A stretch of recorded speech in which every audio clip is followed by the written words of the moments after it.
시청자 여러분 안녕하세요. 헤드라인을 넘어선 시각 이서연입니다. 미국은 이민자의 나라입니다. 때문에 미국의 삶의 터전을 잡고 살아가고 있는 세계 여러 나라에서 이민 온 이민자들에게 4년에 한 번 대선을 통해 집권 정당이 바뀔 때마다 떠오르는 가장 민감한 이슈는 이민 정책이 될 수밖에 없습니다. 이번 역시 마찬가지입니다. 지난 4년간 민주당의 여러 가지 황당한 대내외 정책들로 인해 미국의 경제며 성별에 관한 정책이며 등등으로 몸살을 앓고 지쳐버린 많은 이들, 심지어 많은 민주당 지지자들이 이번 선거에서는 결국 자신들의 지지 정당을 외면하고 공화당 손을 들어주었습니다. 공화당 대선 후보로 나온 극우파 트럼프는 압도적인 승리로 지난 4년간 미국을 집권해온 극좌파 미국 부통령 카말라 해리스를 꺾고 대통령에 당선되었습니다. 이번에 트럼프는 미국을 더욱 위대하게라는 슬로건하에 내각 구성원 선출로부터 시작해 미국 전반 사회 체계를 뒤집어 놓을 만한 획기적인 정책들을 들고 나왔습니다. 물론 여기에는 이민 정책도 포함되겠습니다. 심지어 트럼프는 이민 정책 실시를 위해서는 국가 비상사태 실시도 마다하지 않을 강경 입장을 표명하고 있습니다. 트럼프는 불법 이민자를 추방하거나 그 후손이 미국 시민권을 취득하는 것을 막기 위해 심지어 수정헌법 14조에 규정된 출생시민권 문제까지 폐지할 것이라고 천명하였습니다.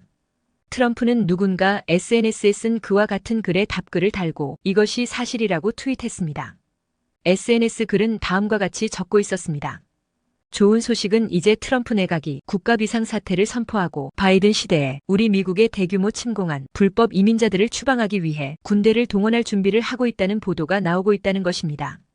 지난번에 말했듯이 트럼프가 추방하려는 첫 번째 대상은 중국 징집 연령 요건을 충족하는 중국 출신 불법 이민자 남성들입니다.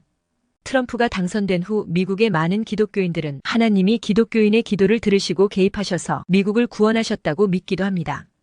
그 시초가 이민으로 시작되었던 원주민으로 시작된 단일 민족 나라든 물론하고 모든 국가는 헌법과 법률 아래 이미 세워진 나라와 국민들을 외부로부터 보호하고 안정된 환경에서 발전시켜 나가게 됩니다.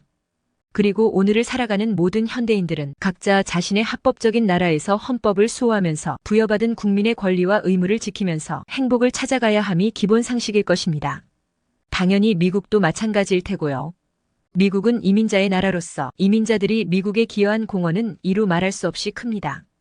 예를 들면 2차 대전 시기 미국을 도와 원자탄을 연구해낸 독일인 오먼 해묵이라든가 아인슈타인 그리고 현재 일론 머스크도 남아공에서 이민 온 이민자입니다. 조금 우려되는 점이라면 전 정권의 카말라 해리스가 극좌파에 속하는 인물이라면 트럼프는 살짝 극우파로 치우친다고 볼 수 있겠습니다.